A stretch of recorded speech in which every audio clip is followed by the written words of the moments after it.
मूकं करोति वाचालं पङ्गुं लङ्घयते गिरिं यत्कृपातमहं वन्दे परमानन्दमाधवम्। अज्ञानतिमिरान्धस्य ज्ञानाञ्जनशलाकया चक्षुरुन्मीलितं येन तस्मै श्रीगुरवे नमः। हरि ओम।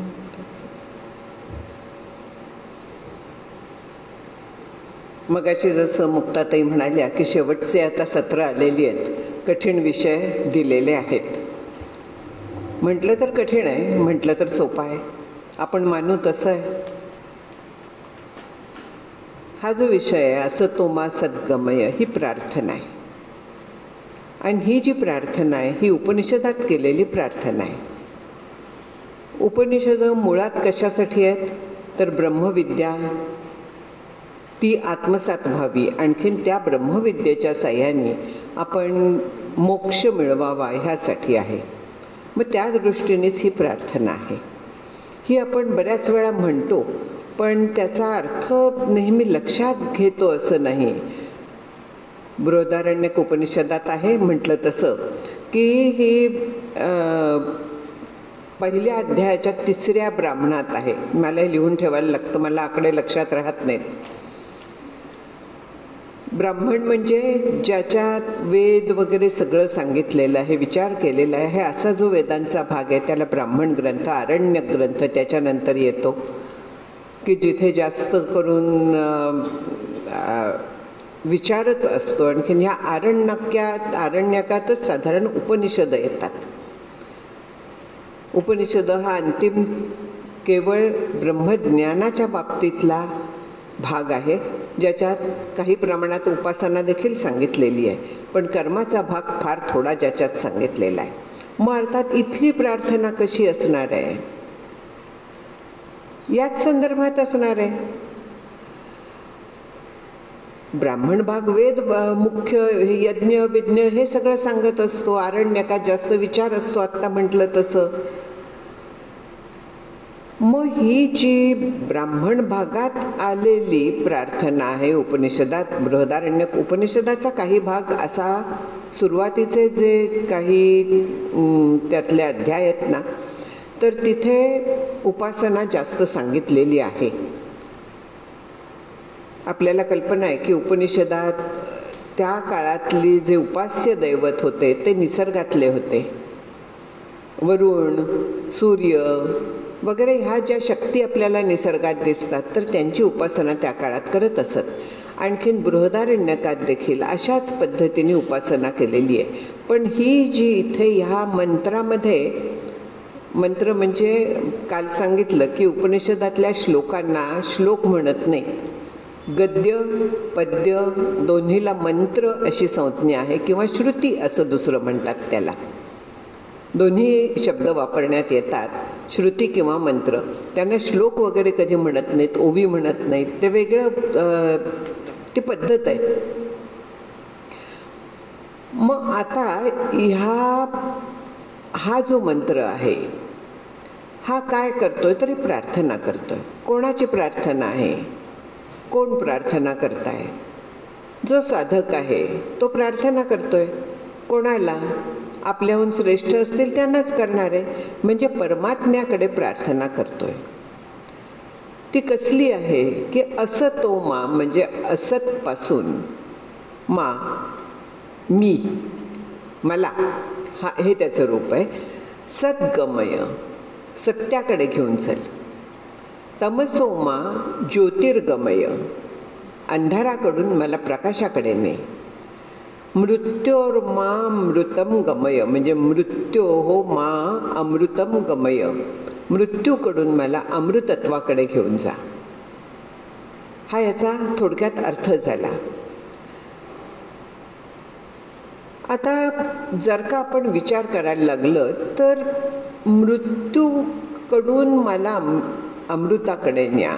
असतकडून, असत ही मृत्यूच आहे, अज्ञान ही मृत्यूच आहे. विचार जर का करायला लागलं तर हे मृत्यूकडे नेणारच आहेत. मग मृत्यू म्हणजे काय आहे? प्रश्न पडतो आपल्याला, मृत्यू म्हणजे काय? मृत्यू आपल्याला वास्तविक पाहिलं तर प्रतिक्षणी होत असतो. प्रतिक्षणी आपल्या देहातला काही भाग जात असतो, सृष्टीचा भाग बदलत असतो, म्हणजे त्याचा मृत्यू होतो की नाही. सगळं विश्व आता जसं सांगितलं की अश्वत्थ आहे.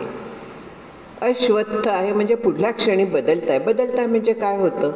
ते मृत्यूत जातं ना, नाहीसं होतं, त्यालाच आपण मृत्यू म्हणतो.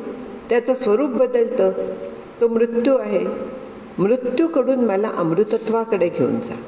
जे अशाश्वत आहे त्याच्याकडून शाश्वताकडे नाही. जसं आत्ता मुक्ताताई म्हणाल्या की कुठला श्लोक आहे तो? असंग शास्त्रेण दृढ नचत्वा, त्याच्या आधीचा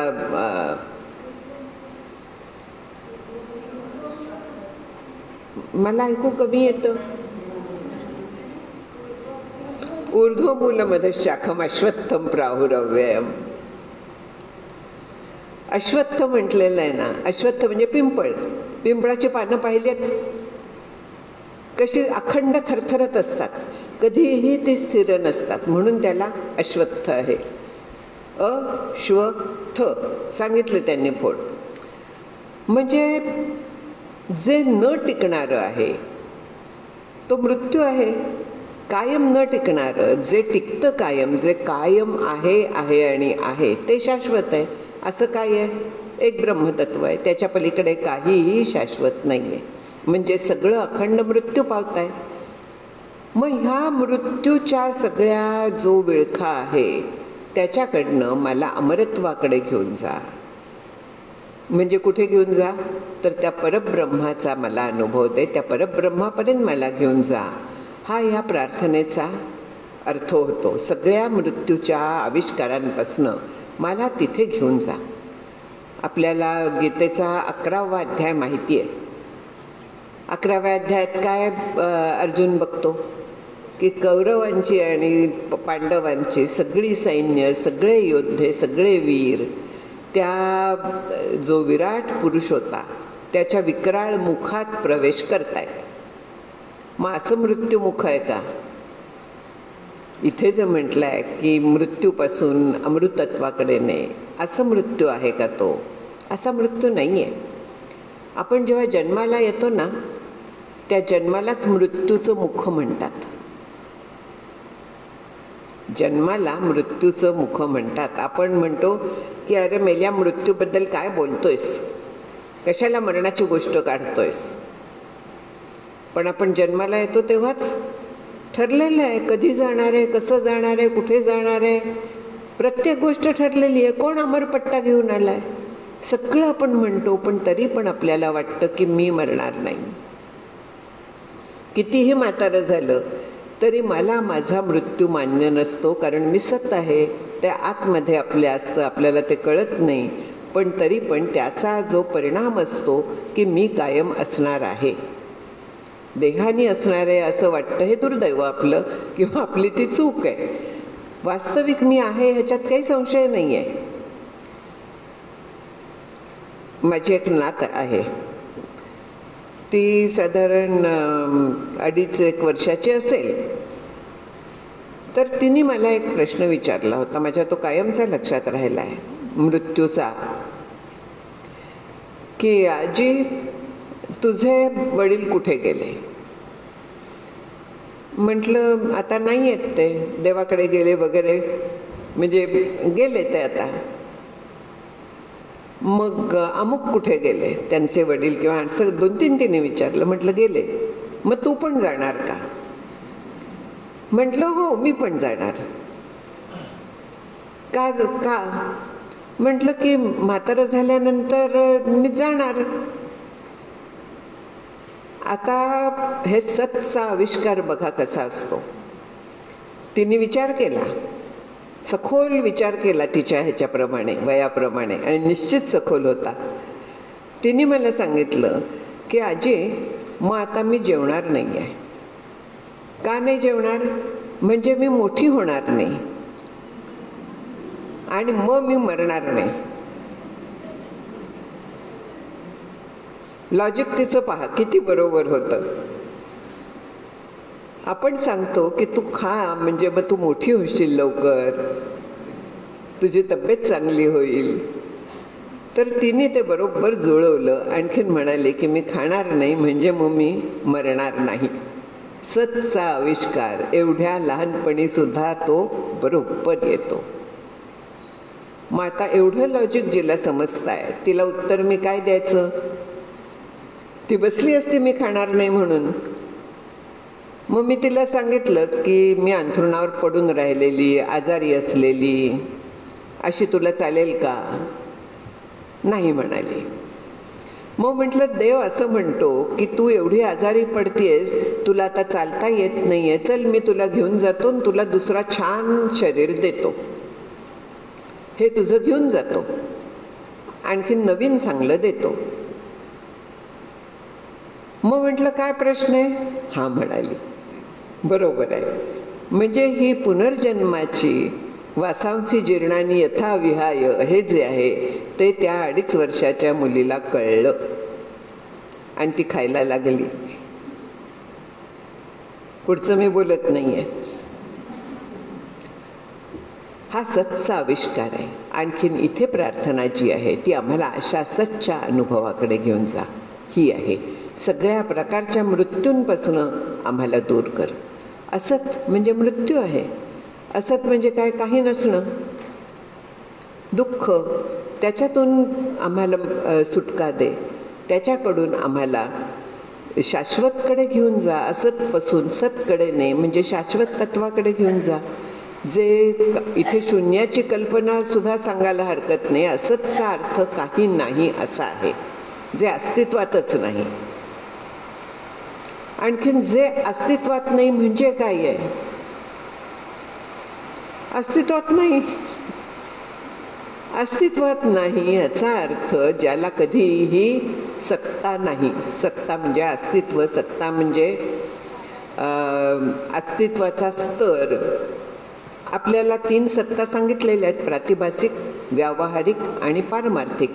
व्यावहारिक सत्तेत तर आपण जगत असतो, जे आपल्याला व्यवहार सगळा खरा वाटतो, जग खरं वाटतं, त्याला व्यावहारिक सत्ता म्हणतात.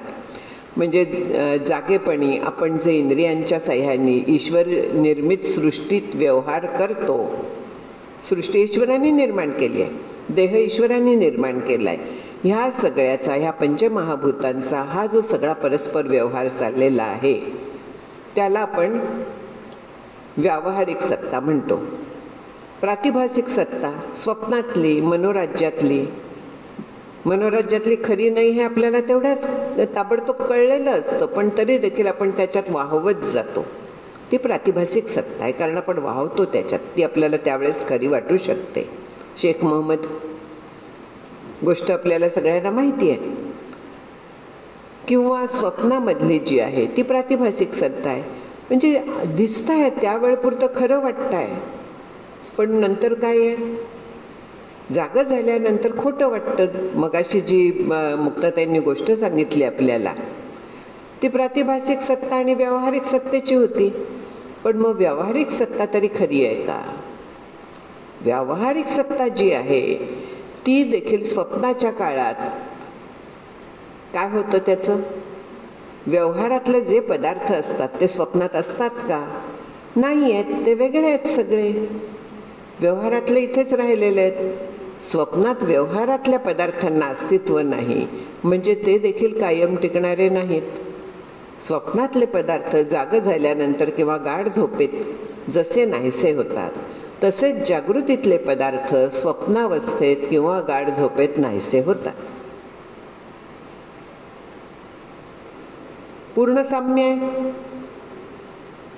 मग काय फरक उरला त्याच्यात? प्रश्न आहे की नाही? म्हणजे जितकं स्वप्नातलं खोटं आहे, असत आहे, तितकं जागृतीतलं पण असत आहे, तितकंच ते न टिकणारं आहे. ह्या सगळ्या असतकडनं मला तू सतकडे घेऊन जा, जे एकच शाश्वत आहे त्याचा मला अनुभव दे. व्यावहारिक सत्ता असत ठरवण्यासाठी, खोटी ठरवण्यासाठी, प्रातिभासिक ठरवण्यासाठी या स्वप्नाच्या याचा फार उपयोग होतो विचाराचा आपल्याला. पण हा विचार आपल्याला करायला लागतो. आपण या जागृतीतल्या सगळ्या आपल्या जमवलेल्या मी माझं मध्ये इतके गुंततो की आपण त्याला खोटं ठरवायला आपलं मन घेत नाही. का घेत नाही? मी माझे अखंड त्याच्यात आपण गुंतलेले असतो. असंगशस्त्रेनं झालं ना, आपल्याला त्याचा इतका घट्ट संघ असतो की त्याच्यापासून दूर होण्याची कल्पना आपल्याला सहन नाही होत. मोबाईलपासनं विसरले जर का मी घरी, तर मी कोणाला तरी पाठवून मागवून घेईन परत, कारण कशी राहू मी 2 दिवस मोबाईल शिवाय. नाही पाहिलं जर का ते व्हॉट्सॲप आणखीन ते सगळं, तर माझं कसं व्हायचं. इतके आपण त्याला चिकटलेले आहोत. सत्य समजतोय, त्याच्यात जे सगळं सांगितलेलं असतं त्याला सत्य समजतोय. गुगलमध्ये जे आपण सर्चमध्ये बघतो ते सगळं सत्य असतं का? कितीतरी त्यातल्या गोष्टी चुकीच्या असतात, तरी देखील आपण ते स्वीकारून बसतो. प्रातिभासिक सृष्टी आहे सगळी. आणि ही प्रातिभासिक सृष्टी ती असत म्हणजे वास्तविक अस्तित्वात नाही आहे, पण भासतीये अशी आहे. वास्तविक अस्तित्व नाही आहे ह्या सृष्टीला. वास्तविक 2 सत्ता आहेत फक्त, पारमार्थिक आणि प्रातिभासिक. पारमार्थिक सत्तेत फक्त ब्रह्म येतं, केवळ ब्रह्म आहे, दुसरं काहीही नाही आहे. आणि बाकी जे सगळं जे आहे ते प्रातिभासिक सत्तेत जातं, म्हणजे भासमान सत्तेत जातं, म्हणजेच खोटं आहे. भासमान आहे म्हणजे अस्तित्व आहे का? दोरीवरती सर्प दिसतो, तो सर्प कधीतरी वेदांताच्या ह्याच्यात आलाच पाहिजे. इतक्या दिवसात आला नाही, मला ते बरं वाटत नाहीये. तो जर का आला नाही इथे तर कसं व्हायचं? म्हणून तो सर्प आला. दोरीवरती सर्प भासतो, आपण भासतो म्हणतो. पण जेव्हा तो आपल्याला भासत असतो तेव्हा आपण काय म्हणतो? तिथे आहे, इकडे सर्प आहे, जाऊ नकोस. कोणीतरी मग टॉर्च घेऊन येतं, कोणीतरी काठी घेऊन येतं, सर्पमित्रांना फोन करतो. चालतं आपलं सगळं. हे आपल्याला शहरात अनुभव नसतील, मुंबईत पुण्यात एखाद वेळेस, पण आमच्या खेड्यात हे नेहमी अनुभव येतात. समर्थांनी सांगितलंय, काटकीवरी सर्प देखिला एके ओळखली एक भ्याला. ज्याला ती सत्य वाटते तो घाबरतो. ज्याला हे व्यवहारिक जग सत्य वाटतं तो मृत्यूला घाबरतो, तो स्वप्नातल्या गोष्टींना घाबरतो. पण ज्याला त्याचं स्वरूप कळलेलं आहे तर त्याला ह्या मृत्यूची भीती वाटत नाही, ह्या कुठल्याही यातल्या गोष्टीचा परिणाम त्याच्यावरती होत नाही, कारण हे न टिकणारं आहे, हे अशाश्वत आहे. हे जितकं स्वप्न आहे तितकंच हे जागृतीतलं जग आहे. स्वप्नातलं जाग आली की तिथले सगळे दूर होतात दुःख. स्वप्नीची या घाया ओखद चेवोची धनंजया. माऊलींनी सांगितलेलं आहे की स्वप्नामध्ये जर का जखम झाली तर त्याला औषध काय आहे? जागृती. बरं, स्वप्नात जर का हे लागला घाव, आणखीन तिथे औषधोपचार करायला लागला तर जागृतीतला वैद्य उपयोगी आहे का तिथे? नाही, तिथे स्वप्नातलाच वैद्य पाहिजे. तसं आपण ह्या प्रातिभासिक जगात म्हणजे व्यावहारिक सत्तेत जगतोय, तिथेच बाहेर पडायला आपल्याला व्यावहारिक पद्धतीनेच उपासना करायला लागते, विचार करायला लागतो. आणखीन इथलंच औषध घेऊन आपल्याला खरी जागृती म्हणजे ज्ञानाची जागृती आणायला लागते. आणि ह्या ज्ञानजागृतीत गेलं की त्याच्यानंतर हे असत कसं आहे हे आपल्याला कळतं. आता कठीण येणार आहे, मी सांगितलं आधीच. मांडुक्य उपनिषदावरती गौडपादाचार्यांनी म्हणजे शंकराचार्यांच्या अजय गुरूंनी कारिका लिहिल्या, ज्याला पहिला शास्त्र ग्रंथ म्हणतात. वेदांत शास्त्राचा पहिला ग्रंथ या उपनिषदावरच्या कारिका आहेत. कारिका म्हणजे त्याचं एक्सप्लेनेशन देणारे काही श्लोक. उपनिषद सगळ्यात छोटं उपनिषद आहे जवळजवळ, पण त्याच्यावरती 3-4 प्रकरणात कारिका आलेल्या आहेत. त्याच्यात ते म्हणतात की आदौ अंतौ च यन्नास्ति वर्तमानेपि तत्तथा. म्हणजे काय? जे आधी नाही, हा विषय येऊन गेलाय आपल्या ह्या सत्रातनं. जे आधी नाही, जे नंतर नाही, ते वर्तमानात पण तसंच म्हणजे नाही आहे. सर्पदोरीवरचा आधी होता का? जोपर्यंत उजेड होता तोपर्यंत फक्त दोरी होती, सर्प नव्हता. त्याच्यावरती प्रकाश टाकला, सर्प आहे का तिथे? नाहीये. कुठे गेला तो? कोणी घालवला त्याला? कोणी मारला? फेकून दिला? काय झालं त्याचं? नव्हताच तिथे. त्याला घालवायचा काही प्रश्न येतो का? अजिबात नाही येत. फक्त त्याचं सत्य स्वरूप जाणायला लागतं. आदौ अंतौ च यन्नास्ति वर्तमाने पितत् तथा. म्हणजे जेव्हा तो दिसत होता तेव्हा देखील तो प्रत्यक्षात तिथे नव्हता. प्रत्यक्षात तिथे दोरीच होती, त्याच्या पलीकडे तिथे काहीही नव्हतं. आधी नव्हता, नंतर नसणार आहे, आत्ता पण त्याची तीच स्थिती आहे. जग कित्येक कोटी वर्षांपूर्वी नव्हतं, काही कोटी वर्षांनंतर नसणार आहे. मग आत्ता देखील ते नसल्यातच जमा आहे. मग जे मला दिसत आहे ते काय आहे? दोरीवरच्या सर्पासारखं आहे. बोलायला किती सोपं आहे. पण हा जर का आपण मनात विचार ठेवला, मी ब्रह्म आहे आणि जे जग दिसत आहे, जो देह आहे, तो सगळं मिथ्या आहे. मिथ्याची व्याख्या सांगून झालेली आहे, ती सतत अप्लाय करायला लागते. परमार्थ जो आहे ना, तो ॲप्लिकेशन्स आहे. आपला हे जीवनाभिमुख आपण म्हणतो. जीवनाभिमुख म्हणजे काय आहे? तर जीवनात उतरवायचं आहे. म्हणजे जे काही आपण हे वाचतो, शिकतो, ते जीवनात उतरवायचं आहे, तसा विचार करायचा आहे. सुखाच्या प्रसंगी, दुःखाच्या प्रसंगी हे सगळं खरं आहे का? हे कायम टिकणार आहे का?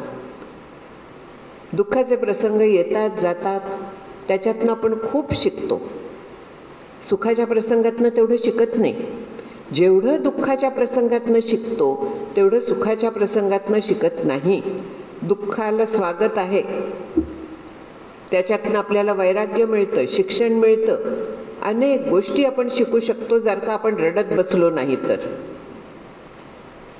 महत्वाचा मुद्दा आहे. जर का आपण रडत बसलो, माझ्याच वाटणीला का म्हणून दुःखी होऊन बसलो, तर आपण दुःखी राहू, काहीही शिकणार नाही.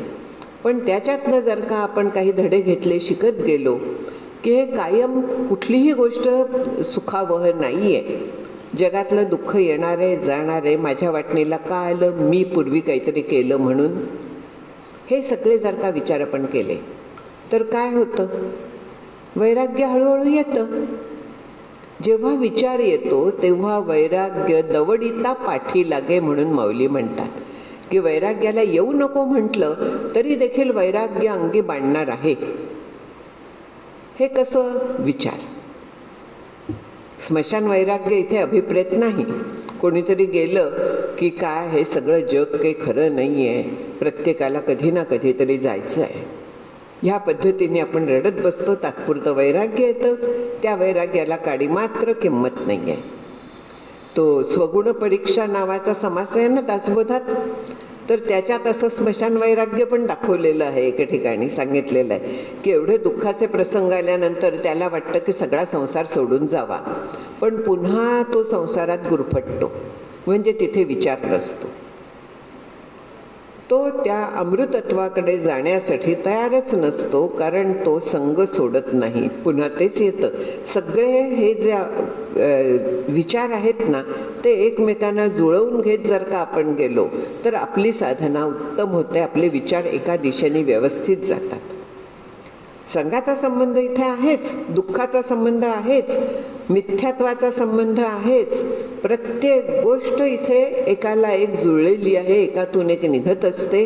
आणि तसा आपण विचार करायचा असतो. तसा विचार जर का आपण करत गेलो तर आपल्याला निश्चितपणे जे वैराग्य अत्यावश्यक आहे, वैराग्य म्हणजे काही सोडायचं नाही. संसार त्याग न करिता, प्रपंच उपाधी न सांडता, जनामध्ये सार्थकता विचारेची होय. संसारी असोन मुक्त तोची जाणावा संयुक्त, अखंड पाहे युक्तायुक्त विचारण आहे. किती प्रपणा असावीत. सगळ्यांनी सांगितलेलं आहे संसार उत्तम करावा. परी काही परमार्थ वाढवावा, परमार्थ अवघाची बुडवावा हे विहित नव्हे.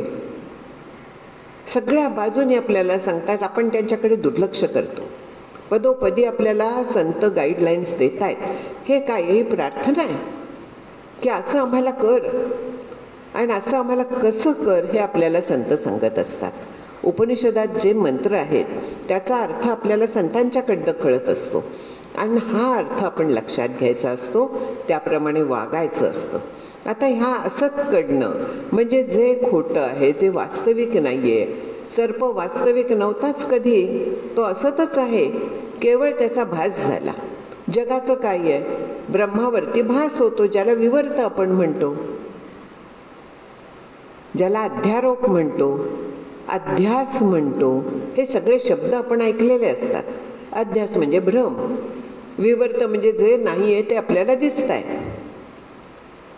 जग वास्तविक नाही आहे, आपल्याला ते दिसत आहे, त्याला आपण सत्य मानून चालतो. सतत आपल्या ह्या पद्धतीने आपला विचार चाललेला असतो की नाही हे सत्य आहे, माझं कसं होणार, मी कशी जाणार, मी काय करणार, जसं होणार तसं होणार, जेव्हा होणार तेव्हा होणार, जे होणार ते होणार. ह्या पद्धतीने जर का आपण शांत राहिलो तर आपल्याला कुठेही काहीही टेन्शन येणार नाही आहे, कुठेही काहीही प्रॉब्लेम येणार नाही आहे. जग जगापरी चाले ते ईश्वर सूत्रे बांधिले, ते सूत्र हाती घेतले ऐसे न व्हावे. संत आपल्याला सांगतायत हे सगळं. मग ह्या असतकडनं जर का मला सतकडे जायचं आहे तर विचार पाहिजे. हा आयुष्याची साधने सच्चिदानंद पदवी घेणे, ऐसा अधिकार नारायणे कृपावलोके दिधला. ईश्वराने ही व्यवस्था करून ठेवलेली आहे. त्याच्यासाठी आयुष्यभर साधन करावं लागतं. मी म्हणते की अरे मी तर साधना सुरू केली माझ्या 40व्या वर्षी आणि म्हणतात की आयुष्याची या साधन आहे, मग मला मिळणार नाही का? विचार केला तर आपल्या लक्षात येईल की आपण लहानपणापासून साधना करतोय. खोटं बोलू नये, चोरी करू नये, नीट वागावं, कोणाला दुखवू नये, हे काय आहे? लहानपणापासून जे आपण ऐकत आलोय ती साधना आहे ना. ह्याच साधनेतनं आपण इथपर्यंत येऊन पोचतो. तसं जर का आपण वागत गेलं तर आपल्याला परमार्थाकडे यायची बुद्धी होते, ईश्वराची कृपा होते. ईश्वराची कृपा झाल्यानंतर परमार्थाची इकडे यायची अभ्यासाची बुद्धी होते. ही बुद्धी झाली त्याप्रमाणे आपले वागलो तर बुद्धी द्यायचं काम ईश्वर करतो. ती ईश्वराची कृपा असते.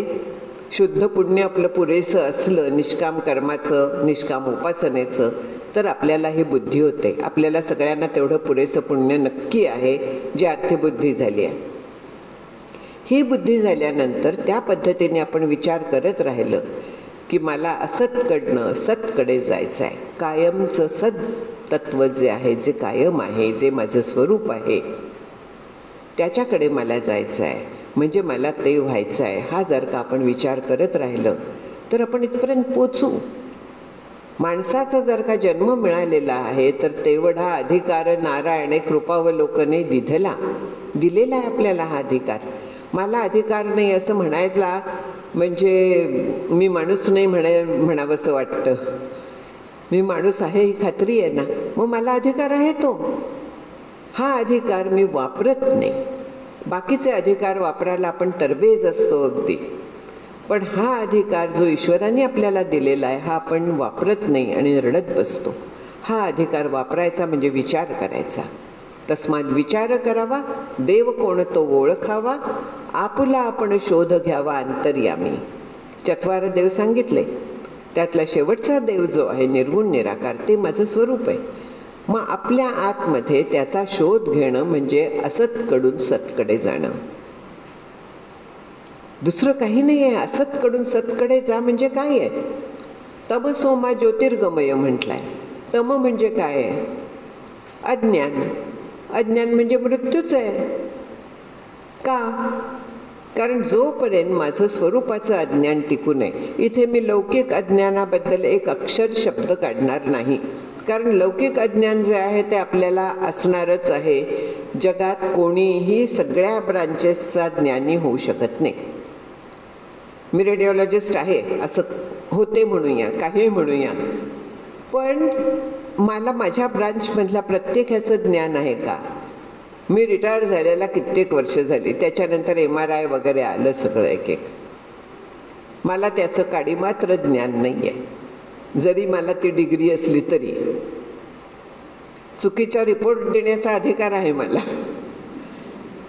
पण प्रत्यक्षात मला त्याचं ज्ञान नाही आहे. म्हणजे माझ्या विषयातलं सुद्धा जर का मला ज्ञान नाही आहे, तर मी बाकीचे किती ज्ञान गोळा करायला जाणार आहे? आणखीन मला कुठच्या गोष्टीचं, पूर्ण जगाचं मला कधीतरी ज्ञान होणं शक्य आहे का? मग मुंडक उपनिषदात जो प्रश्न विचारला होता की असं काय आहे की जे जाणल्यानंतर जगातली प्रत्येक गोष्ट जाणल्यासारखी होते, ज्याच्यावरती हे सगळं भासताय त्याचं स्वरूप जर का मी ओळखलं तर मला ते सगळं कळलं की नाही? एक माती जाणली की मातीपासून बनलेले सगळे पदार्थ मी जाणल्यासारखे होतात की नाही? अरे ही मातीच आहे, ही मातीच आहे, ही मातीच आहे, सगळीकडे मी माती बघते. एक सोनं जाणलं की सोन्याचं सगळं मी जाणते, लगड पण जाणते, आणखीन दागिने पण जाणते. बाकी कुठे सोन्याचा पत्रा चढवलेला आहे कळसावरती तोही मी जाणते, सगळं मी जाणते. ही उपनिषदातली उदाहरणं आहेत. माती, सोनं आणि लोखंड अशी 3 उदाहरणं घेतलेली आहेत की ही जेव्हा आपण जाणतो ना, तिथे म्हटलेलं आहे की मृत्तिका इत्येव सत्यम, आणि नामरूप जी आहेत तर ती मिथ्या आहेत. मिथ्याकडनं, खोट्याकडनं, असतकडनं ते त्याचं खरं स्वरूप नाही आहे. नाम आणि रूप हे बदलतं आहे. अश्वत्थ हे नाम आणि रूप आहे. रूप बदलतात की नाही? आपली आपल्याला सुद्धा कळतात. म्हणजे खरं पाहिलं तर प्रत्येक क्षणाला बदलत असतं, तेवढं आपल्याला कळत नाही. काही काळ गेल्यानंतर आपल्याला कळतं, अरे काहीतरी बिघडलं, हां आता मला असं दिसायला लागली आहे मी, मग मी काय करू? ब्युटी पार्लरमध्ये जाऊन काही उपयोग होईल का?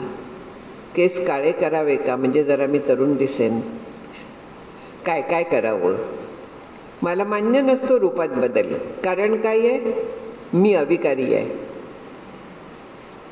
विचार हा करायचा आहे की रूपातले बदल जे आहेत ते रूपात आहेत, नामात आहेत. स्त्रिया लग्नानंतर पूर्वी नाम बदलायच्या, किंवा बाकी देखील आपल्याला माहिती आहे, फिजिक्स बेसिक आपण वाचलेलं आहे की पदार्थ नाश होत नाही, त्याचे केवळ स्वरूप बदलतं. म्हणजे नामरूप बदलतं पण पदार्थ नाश नाही पावत, तो सत आहे. म्हणजे सच्च्या अधिष्ठानावरती तोच विचार करायचा आहे की हा जो सगळा पसारा दिसतोय तो अखंड बदलतोय, नाम आणि रूप बदलत आहेत, पण त्याचं अस्तित्व कायमचं आहे. तो ज्ञानरूप आहे, ती ज्ञानरूपता कायमची आहे. त्याच्यापासून मला आनंद होतो, तो कायमचा आहे. सच्चिद आनंद हे कायमचं आहे. त्या सच्चिद आनंदापासून ईश्वरी सृष्टीत अस्ति भाती प्रिय हे आले.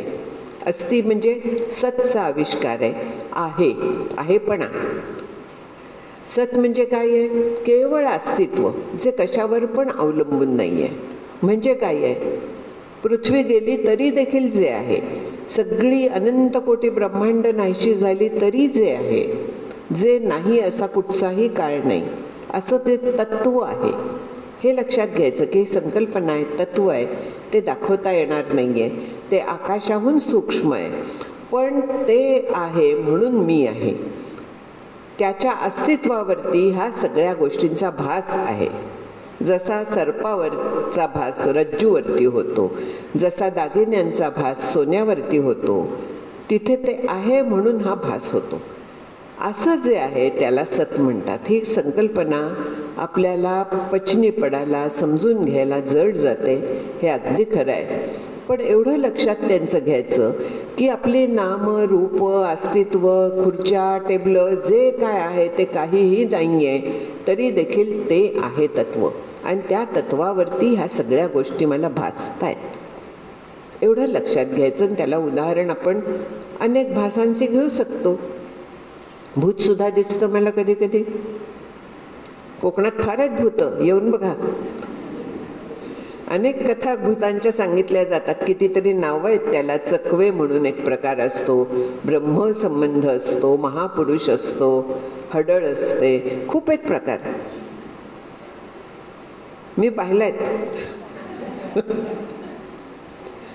म्हणजे काय आहे, भीती वाटते तेव्हा नसलेलं मला तिथे दिसायला लागतं. मला बघायचं असतं म्हणून नसलेलं दिसायला लागतं. तसं हे मला सत्य वाटत असतं म्हणून नसलेलं मला सगळं दिसतंय. तेवढंच हे सत्य आहे. आणि ह्याच्याकडे आपण जर का अलिप्तपणे बघायला लागलो, संग टाकून बघायला लागलो, तर आपल्याला हे हळूहळू पचनी पडायला लागतं. इथे विचारच केवळ कारण आहे, दुसरं काहीही नाही. दुसरी आपण साधना याच्याबद्दल नाही करू शकत. हे केवळ विचाराने जातं.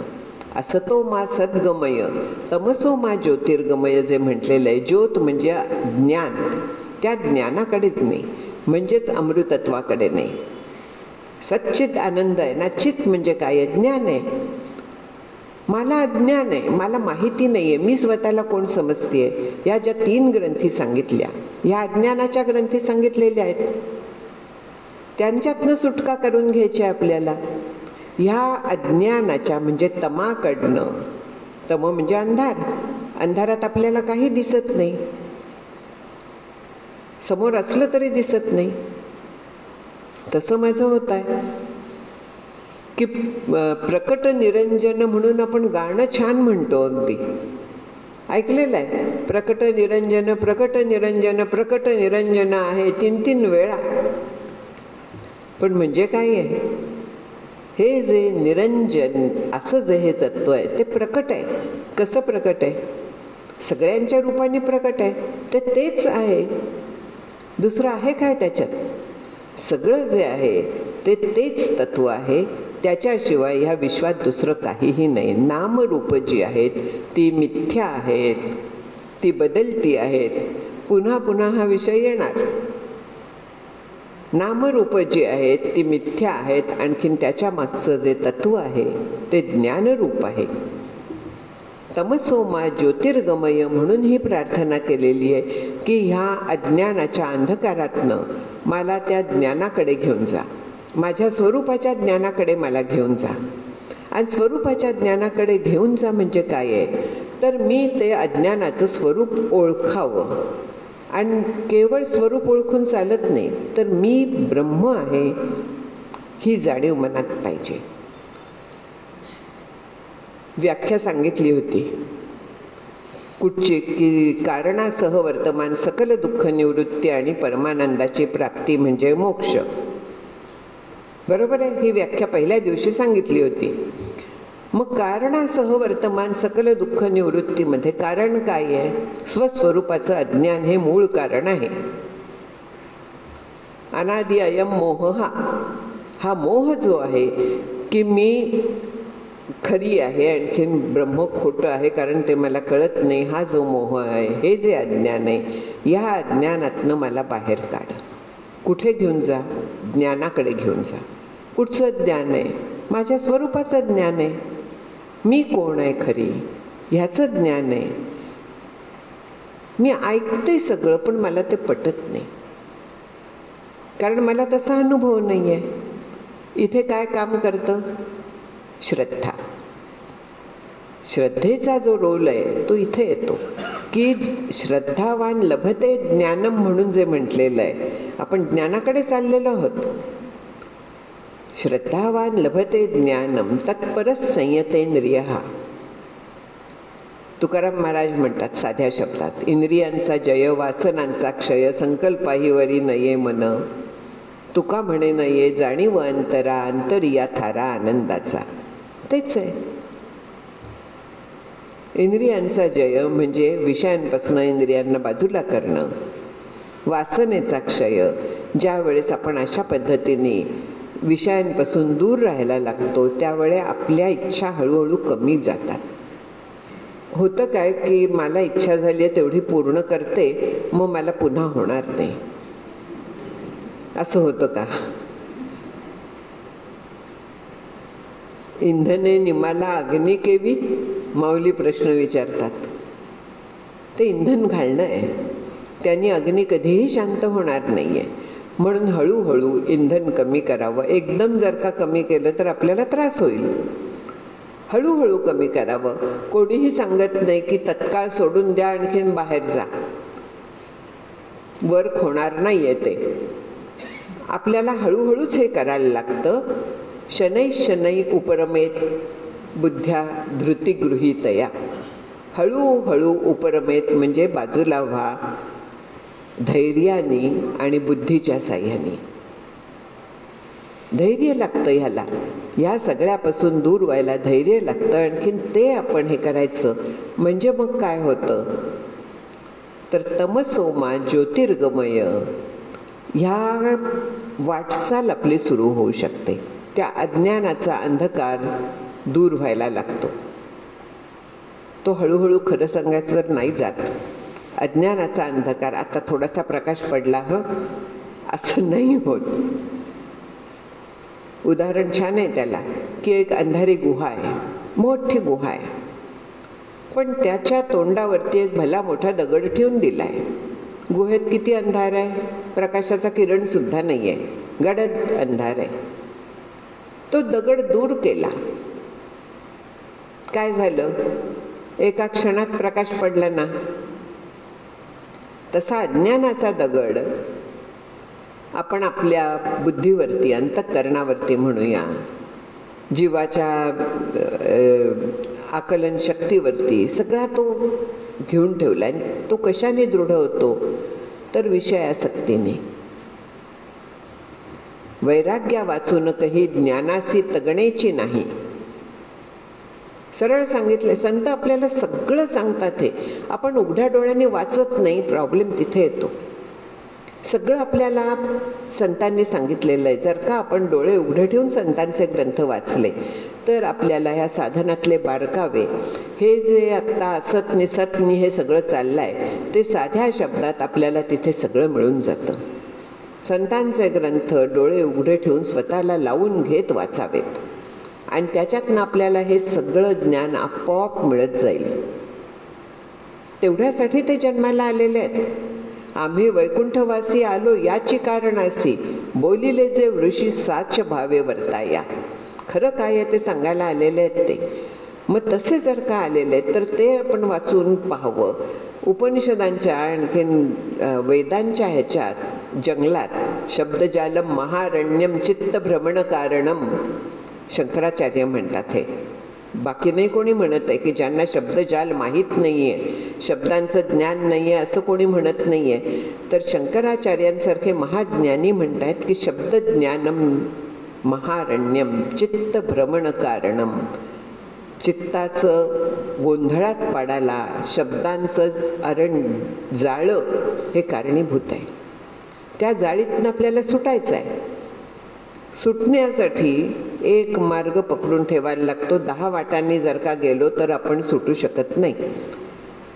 विचार एका दिशेने व्यवस्थित करायचा तर आपण ह्या शब्दांच्या जंजाळातनं सुटू शकतो. आणि ते जंजाळ आहे एवढं लक्षात ठेवायचं. शब्द फोलकट अर्थ सार समर्थ सांगतात. सगळीकडे आपल्याला हे सांगून ठेवलेलं आहे. मग ह्या असतकडनं म्हणजे अज्ञानाकडनं आपल्याला जायचं आहे ते चितकडे जायचं आहे. असतोमा सद्गमय तमसोमा ज्योतिर्गमय. ज्योत प्रतीक आहे. ज्योतीवरती त्यामुळे उपासना वगैरे करतात ना, ज्योत समोर ठेवून, तशीही उपासना केली पाहिजे जाते का? कारण ते प्रतीक आहे, ते ज्ञानाचं प्रतीक आहे, म्हणजे ब्रह्माचं प्रतीक आहे. प्रतीकाची उपासना आपल्याला काहीतरी लागतं. आपण निराकार निरवयव अशा ब्रह्माची उपासना करू शकत नाही. म्हणून ओंकाराची जशी केली जाते तशी ज्योतीची पण केली जाते, कारण ते ज्ञानाचं प्रतीक आहे. म्हणून इथे म्हटलेलं आहे की मला अज्ञानाच्या अंधारातून त्या ज्ञानाच्या प्रकाशाकडे घेऊन जा. परमेश्वरालाच प्रार्थना केली आहे की मला घेऊन जा. पण घेऊन जा म्हणजे तिथे माझे प्रयत्न पाहिजेत हे विसरायचं नाही. तो आपल्याला हाताला धरून नेणार नाहीये. जादूची कांडी फिरवून इथून तिथे आपल्याला तो ट्रान्सफर करणार नाही आहे. आपल्यालाच प्रयत्न करायचे असतात, फक्त आपण त्याच्या कृपेची प्रार्थना करतो. आणि कृपा दोन पद्धतीने काम करते. कृपा खरी असते ह्याच्यात प्रश्नच नाही आहे, सद्गुरूंची कृपा, ईश्वराची कृपा. आणखीन दुसरं, हे कृपेने झालं म्हटल्यानंतर आपल्याला अहंकार होत नाही. मोठा एक मुद्दा येतो की हे मी केलेलं नाही आहे, हे कृपेने झालं आहे. ईश्वराच्या कृपेच्यामुळे मला हे समजत आहे.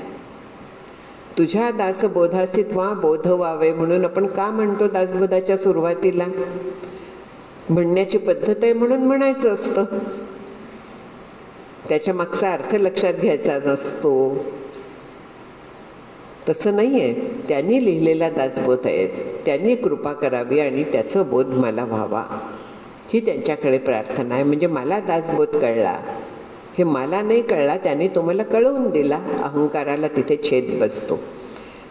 हे आपल्याला जेव्हा आपण ईश्वराच्याकडे प्रार्थना करतोय तर त्यावेळे हे लक्षात घ्यायच्या गोष्टी आहेत. इथे सगळ्या गोष्टीमध्ये आपल्याला ठाई ठाई साधना दिसते. अहंकाराचा लय कसा करायचा कळतं, विचार कसा करायचा हे कळतं, अज्ञानातनं कसं ज्ञानाकडे जायचं हे आपल्याला लक्षात येतं. आणि हाच मृत्यू आहे. अज्ञान हा मृत्यू आहे, कारण त्या अज्ञानाच्यामुळे आपल्याला परत परत जन्म घ्यायला लागत असतो. एका मृत्यूकडनं आपण दुसऱ्या मृत्यूकडे जात असतो. मृत्योर्स मृत्यू गच्छती य इह नानेव पश्यती. उपनिषद सांगतं ना की एका मृत्यूकडनं तो दुसऱ्या मृत्यूकडे जातो, जो इथे नानात्व बघतो, म्हणजे भेद बघतो. आपण सगळे भेदात जगतो, पण त्या भेदाला जेव्हा आपण सत्यत्व देतो तेव्हा एका मृत्यूकडून दुसऱ्या मृत्यूकडे जातो. आपण भेदातच राहणार आहोत, पण त्या भेदातलं सत्यत्व काढायचं आहे. तो भेद खरा आहे हे सोडायचं आहे. ते सगळे भ्रम आहेत एवढं लक्षात घ्यायचं आहे. आगगाडीचे रूळ असतात, समोर एकमेकांना मिळाल्यासारखे वाटतात, पण आपल्याला माहिती आहे की ते पॅरललच आहेत, ते कधीही एकमेकांशी मिळणार नाही आहेत. तिथे भेदच सत्य आहे आणि इथे अभेदच सत्य आहे. पंचमहाभूतांशिवाय आहे काय? कुठलाही देह घ्या, कुठलाही जड पदार्थ घ्या, देह पंचभूत मेळावा शेखी जाईल पंचत्वा. संतांनी सांगितलंय ना, देह हाडांची मोळी मी म्हणून पोटाळी. आता एवढं सगळ्या बाजूने आपल्याला सांगतायत, पण आपण ऐकतो आणि सोडून देतो, कारण आपल्याला ते परवडत नाही, पचनी पडत नाही. एवढा छान देहन त्याला हाडांची मोळी म्हणतात. समर्थ म्हणतात की देहाला असा हाडांची मोळी आहे आणि त्याला शिरा नाड्यांनी गुंडाळलाय, मांसाने ते सांदी कपारी भरली आहेत आणि त्याच्यावरती त्वचेचं एक आवरण टाकून दिलंय. मग किती सुंदर दिसतंय. आतमध्ये काय भरलाय? सर्जनना विचारा. आमचे एक सर्जन मित्र होते, ते सांगत होते की एकदा एका पेशंटला आतड्यामध्ये ब्लॉक आला, ऑब्स्ट्रक्शन म्हणतात त्याला, इंटेस्टिनल ऑब्स्ट्रक्शन. पुढे जाईना, अन्न काहीही जाईना. ऑपरेट करायला लागलं तो काढण्यासाठी. काय निघालं? बाउलच्या बाउल भरून राऊंड वर्म्स. काय असतं पोटात? तरी देखील आपण ह्या गोष्टींना सुंदर म्हणून कवटाळून बसतो. ह्या गोष्टींना आपण सत्य मानतो. मी याच्याहून वाईट उदाहरण दिलं नाहीये.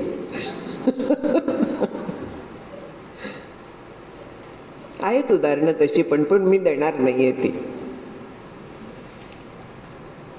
म्हणजे प्रत्यक्षात देह आपला काय आहे? म्हातारपणी आपण अगदी अतिवृद्ध बघतो, काय अवस्था झालेली असते. हॉस्पिटलमध्ये भेटायला जा कोणाला तरी. हॉस्पिटलमध्ये जेव्हा आपण जातो तेव्हा काय अवस्था झालेली असते. व्हेंटिलेटरनी, हे जे सगळे प्रकार आहेत, कशाला त्या देहाला कवटाळून बसायचं? त्याच्यापेक्षा त्या देहात जे तत्व आहे, जे आनंद रूप आहे, त्याचा शोध घ्यावा. मग मी देहीचं असता विदेही होऊ न ठेले, आनंदरूप होऊन जाईन, पूर्णपणे सुखरूप होऊन जाईन. हे शक्य आहे कधी? जेव्हा आपण उघड्या डोळ्यांनी स्वतःकडे बघू, जगाकडे बघू, आपले माझे माझे ज्यांना म्हणतो त्यांच्याकडे बघू.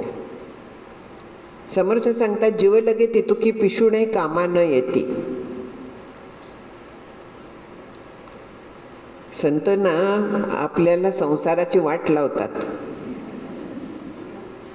ज्यांना मी माझं जिवलग म्हणताय त्यांना ते पिशुणे म्हणतायत, अजिबात कामाला येत नाहीत. संत म्हणतात आपण काहीही म्हणत नसतो, पण संतांच्या म्हणण्याकडे विश्वास ठेवणं, त्यांच्या सांगण्यावरती विश्वास ठेवून त्यांना टाकायचं आहे असं नाही, पण सत्यस्वरूप जाणायचं आहे. उपनिषद सांगतं की आत्मनस्तु कामाय सर्वं प्रियं भवती. मगाशी अनेक प्रश्न जे आले ते मी माझं संदर्भात येत होते म्हणून सांगतेय मी हा विषय, की आत्मनस्तु कामाय सर्वं प्रियं भवतीचा काय अर्थ आहे? पूर्ण ते याज्ञवल्क्य आणि मैत्रेयीचा संवाद आहे. 2 वेळा आलेला आहे हा, इतका महत्वाचा आहे. उपनिषदात 2 वेळा आलेला आहे हा. नवारे पत्युः कामाय पतिः प्रियो भवती, आत्मनस्तु कामाय पतिः प्रियो भवती. नवारे जाया कामाय जाया प्रियो भवती, किंवा पत्नी काय जो नाव आहे ते. आत्मनस्तु कामाय. नवारे पुत्रस्य कामाय पुत्रो प्रियो भवती. गुरु वगैरे प्रत्येक बाबतीत त्यांनी हे मांडलेलं आहे की त्याच्यासाठी आपल्याला ते प्रिय नसतं, तर स्वतःसाठी प्रिय असतं. गोंदवलेकर गजानन महाराजांच्या चरित्रात कथा येते की कुष्ठरोगी येतो, त्याला घरातनं सगळ्यांनी बाहेर काढलेलं असतं. त्याचा कुष्ठरोग बरा झाल्याबरोबर त्याला घेऊन जायला येतात. म्हणजे काय आहे? स्वतःसाठी प्रिय आहे ना तो. विचार करावा माणसाने, हा संगत त्यागाचा विचार आहे. त्यांना तिथे द्वेष नाहीये, तिथे त्यांना टाकायचं नाहीये, त्यांच्याबद्दलचं प्रेम कमी करायचं नाहीये, होणारच नाहीये. ते स्वाभाविक आहे, कारण प्रेम हा आपला स्थायी भाव असतो. ज्ञानाची ती दुसरी बाजू आहे, हे लक्षात घ्यायचं. प्रेम अजिबात जाण्याचं कारण नाहीये, पण माझेपणा, आसक्ती हे तिथनं गेलं पाहिजे. प्रत्येकाला जे हवं असतं ते मला आवडतं म्हणून हवं असतं. कोणी मला चांगलं म्हटलं की मला बरं वाटतं. माझे दोष कोणी दाखवले तर मला राग येतो. मग ती व्यक्ती मला नकोशी वाटते, जी मला आधी बरी वाटत होती ती. आत्मनस्तु कामाय सर्वं प्रियं भवती. हे सगळे जे विचार आहेत ते अज्ञानाकडनं मला ज्ञानाकडे नेणार आहेत. जेव्हा मी आपलं आपलं म्हणते, मी माझे ऐसी आठवण विसरले जयाचे अंतःकरण, पार्था तो संन्यासी जाणं निरंतर. मी आणि माझं ह्याच्यात आपण इतके गुंतलेले असतो की त्या अज्ञानाच्या खाईत आपण पडलेले असतो. त्याच्यातनं बाहेर पडायचं आहे आणि मग तिथनं आपण त्या अज्ञानाकडनं ज्ञानाच्या ज्योतीकडे प्रवास करू शकतो. हा विचार आहे, सगळ्या बाजूनी हा विचार आहे. असतो मा सद्गमय, तमसो मा ज्योतिर्गमय, मृत्योर्मा अमृतम गमय. शेवटचं आहे, हे जे मृत्यूच्या मुखात मी पडलेली आहे, तर त्याच्यातनं मला अमृतत्वाकडे, म्हणजे तसं एकच आहे की जे परब्रह्म ज्याला आपण म्हणतो ते एकच फक्त अमृत आहे, ज्याच्यात काहीही बदल नाही, जिथे मरण नाही, जन्म नाही आहे. जन्म नाही तिथे मरण कशाला येणार आहे? पण आपल्याला सवय झाली आहे म्हणून ते अमर आहे म्हणून बोलायला लागतं. ते कायम आहे, त्याच्यात कधीही काहीही बदल नाही आहे. तर हा जो नेहमी येणारा, सगळ्या बाजूंनी येणारा मृत्यू आहे, त्याच्याकडनं मला तू त्या अमरत्वाकडे घेऊन चल, अशी प्रार्थना केलेली आहे. मृत्योर्मा अमृतम गमय. हे अमृत प्यायचं अमृत नाही आहे, कितीही गोड असतं वगैरे असं म्हणण्यात येतं, पण मला डायबिटीस आहे, मला ते गोड अमृत नको आहे, मला अमृत हवं आहे, ते हे अमृत हवं आहे. हे जे अमृत आहे हे सद्रूप, चिद्रूप, आनंदरूप असं होऊ नये. म्हणजेच सुरुवातीला ह्या वर्गाच्या जे सांगितलं होतं की मला आनंद रूप व्हायचं आहे, आनंदात जगायचं आहे आणि आनंदात हा देह सोडायचा आहे, हा एम आहे. ह्याला मोक्ष म्हणतात. आणि हा मोक्ष आपल्याला सगळ्यांना मिळावा. असतो मा सद्गमय, तमसो मा ज्योतिर्गमय, मृत्योर्मा मृतम गमय. हरिओम.